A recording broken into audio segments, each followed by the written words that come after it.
pangalawa, hindi tayo makakasalo sa mga ano natin, sa mga pandan, saka mabubuhay yung ating ano, yung mga kapang bamboo, o bamboo. Hindi mo nabubuhay pa siya, nabubuhay pa siya, niya active tayo. Nabubuhay pa siya. So, ito mo wala yung active.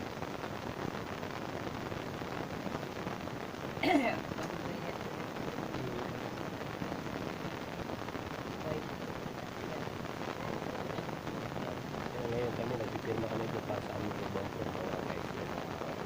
Ito ko para sa mga grupo para makita na sa kasama kami sa ubang po. Kasi matagal na kasi ito ng aming buwan ay hindi na-approval ng ubang po.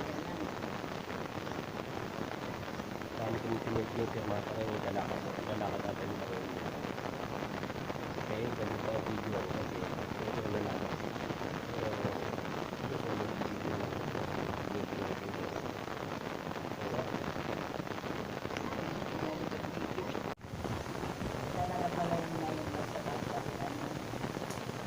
Good morning mga ka-ismen. Ito po. Pumipirma ulit aming vice. Ito po ang vice po namin.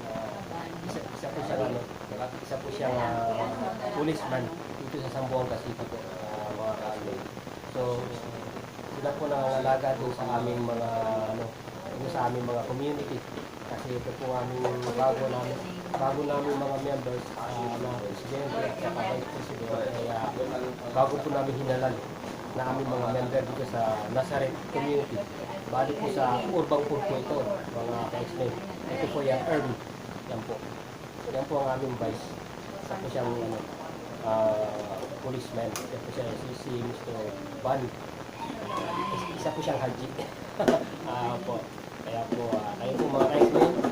Sana lahat mapapanood nyo sa aking YouTube channel.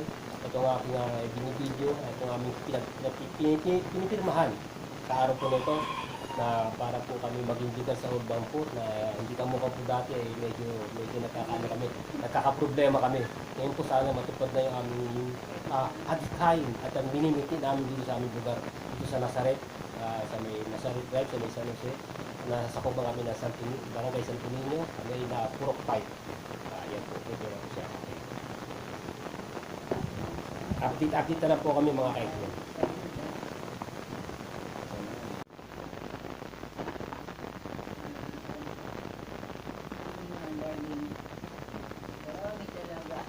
Yan po mga kaibigan, bago na tayo pipigil na yun kasi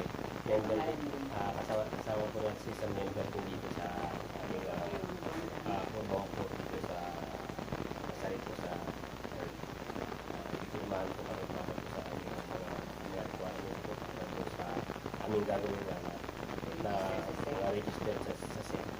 Yan po mga sekretaryo kasama po rin nagpirmahan kanina. Kaya magkabay lang po kayo para sa susunod ulit na mga member ng pipirma. Isa-isa po namin na pipirma ito sila lahat. Matapos na po namin mga requirement para may pasok na po namin. At dito lang tayo. Hello lang.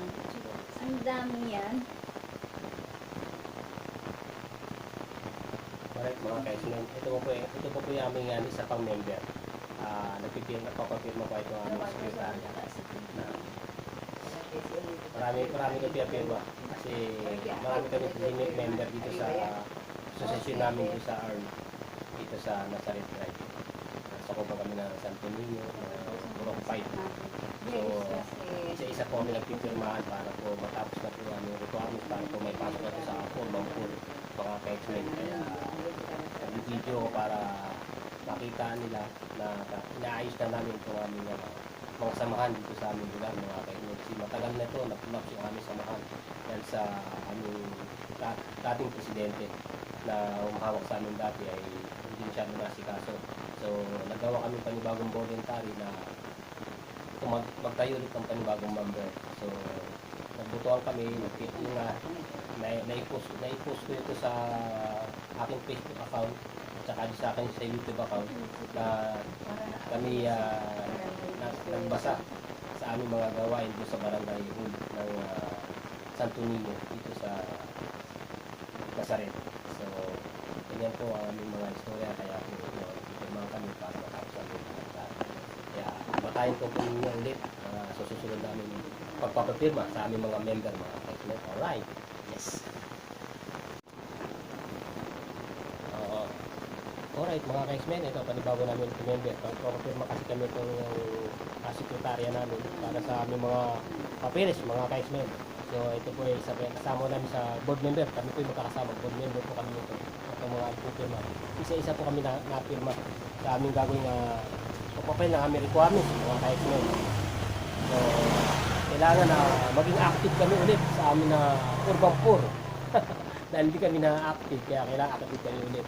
So kasi medyo nagpulapos kami, kaya medyo dinalakad na naman ng panibago ng presidente, kasi bago ng aming presidente at kumbaga sa ito panibagong bukas, panibagong araw, panibagong panahon ulit ang mangyayari sa aming pakikibaka sa lugar namin, mga kapatid. So video ko para ma-post ko sa aking YouTube channel itong aming ginagawang mga samahan dito sa aming lugar namin sa Nazaret.